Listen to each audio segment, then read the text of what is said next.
Are you sick of manually uploading your HubSpot contacts into Notion? Let me show you how to do it automatically using Zapier. In order to get started with this workflow, I need to create a Zap. In Zapier, a Zap is a simple way to connect different apps and make them work together automatically. I can create my Zap by typing in HubSpot to Notion on the main page. Then I'll click Try It to get started. The trigger screen will then pop up. Our trigger is an event that starts any Zap. The first time we set up HubSpot, we'll need to connect it with Zapier. If you click on the Account tab, a link will pop up for you to log into your HubSpot account. And don't worry, Zapier will only perform the actions you tell it to in a given Zap.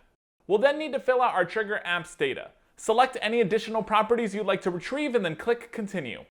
In order to finish setting up the trigger, we'll need to pull in some example data. To do that, click Test Trigger. Testing our steps ensures that the data we entered is working. You're all set with the first step. Click Continue with selected record and we can start creating our action. In Zapier, an action is a task that happens automatically after our trigger is set off. Your event should already be chosen, so log into your Notion account just like you did with your HubSpot account and then click Continue. From there, we can start to assign our trigger apps data into the Action Apps fields. I can select from the drop-down menu or add my own text to customize my Zap even further. Once that's complete, I'll test the step. Let's check our Notion account to make sure this worked. Yep, there it is. This is ready to turn on. Now, whenever a new contact is added into our HubSpot account, the data will automatically be uploaded to Notion as well. I hope this was a helpful demo.